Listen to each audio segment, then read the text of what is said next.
नमस्कार दोस्तों, स्वागत है आपका न्यूज 727 चैनल पर। उससे पहले अगर आपने अब तक चैनल सब्सक्राइब नहीं किया है तो चैनल सब्सक्राइब कीजिए और साथ ही साथ बेल के आइकॉन पर क्लिक कीजिए। हमारी दुनिया बड़ी रहस्यमयी है और भारत देश में भी कई सारी जगह ऐसी हैं जहां तरह तरह के अजीबोगरीब रहस्य भरे पड़े हैं। कुछ को तो सुलझा लिया गया, लेकिन सैकड़ों रहस्य आज भी अनसुलझे हैं, जिन्हें सुलझाने की बहुत कोशिश की गई, लेकिन आज तक कोई समाधान नहीं निकल पाया। आज हम बात कर रहे हैं राजस्थान के भांगड़ किले की, जहाँ सूर्यास्त के बाद अंदर जाना मना है। भांगड़ का किला भारत में सबसे भूतहा स्थान के रूप में जाना जाता है और शायद सबसे बड़ा अनसुलझा रहस्य है। भांगड़ किले की कई प्रेत और रूहों की कहानियों ने इसे महत्वपूर्ण स्थलों में बदल दिया है, लेकिन हम आपको सबसे प्रचलित कहानी बता रहे हैं। आखिर क्या वजह रही होगी कि एक किला जो कभी खूब फलता फूलता रहा है और आज वहाँ केवल भूत प्रेत के अलावा कुछ भी नहीं है। वैसे तो इस किले के पीछे कई कहानियाँ हैं, लेकिन जो कहानी सबसे ज्यादा कही और सुनी जाती है वो कहानी है भांगड़ की राजकुमारी रत्नावती की। कहा जाता है कि भांगड़ की राजकुमारी रत्नावती बेहद खूबसूरत थी। उस समय उनके रूप की चर्चा पूरे राज्य में थी और देश के कोने कोने के राजकुमार उनसे विवाह करने के इच्छुक थे। महज 18 साल की उम्र में ही उनके यौवन और उनके रूप में और निखार आ गया था। 18 साल की उम्र में ही कई राज्यों से उनके लिए विवाह के प्रस्ताव आने लगे थे।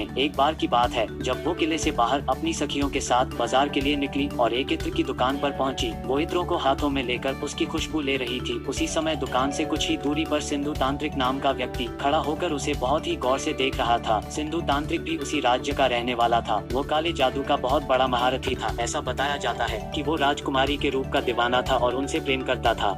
इसी कारण वो किसी भी तरह राजकुमारी को हासिल करना चाहता था। इसलिए उसने उस दुकान के पास आकर राजकुमारी को वशीकरण करने के लिए एक इत्र के बोतल में, जिसे वो पसंद कर रही थी, उसमें काला जादू कर दिया। उसे ऐसा करते हुए एक आदमी ने देख लिया जो दरबार का बेहद ही प्रिय और विश्वसनीय था। उसने तुरंत जाकर इस बात की सूचना राजकुमारी को दी। इसके बाद राजकुमारी रत्नावती ने उस इत्र के बोतल को उठाया और उसे पास के एक पत्थर पर पटक दिया। पत्थर पर पटकते ही वो बोतल टूट गई और सारा इत्र उस पत्थर पर बिखर गया। इसके बाद से ही वो पत्थर फिसलते हुए उस तांत्रिक सिंधु के पीछे चल पड़ा और तांत्रिक उस पत्थर के द्वारा कुचला गया, जिससे उसकी मौके पर ही मौत हो गई। मरने से पहले तांत्रिक ने रत्नावती को शाप दिया कि इस किले में रहने वाले सभी लोग जल्दी ही मर जाएंगे और वो दोबारा जन्म नहीं ले सकेंगे और ताउम्र उनकी आत्मा ने इस किले में भटकती रहेंगी। उस तांत्रिक के मौत के कुछ दिनों के बाद ही भांगड़ और अजबगढ़ के बीच युद्ध हुआ, जिसमें किले में रहने वाले सारे लोग मारे गए। यहाँ तक कि राजकुमारी रत्नावती भी उस शाप से नहीं बच सकी और उनकी भी मौत हो गई। एक ही किले में एक साथ इतने बड़े कत्लेआम के बाद वहाँ मौत की चीखें गूंज गई और आज भी उस किले में उनकी रूहें घूमती हैं। तो दोस्तों, अगर आपको ये न्यूज अच्छी लगी है तो कृपया इस चैनल को सब्सक्राइब कीजिए और हाँ, बेल के बटन पर क्लिक कीजिए ताकि आपको मेरे आने वाले वीडियो की जानकारी भी मिल सके।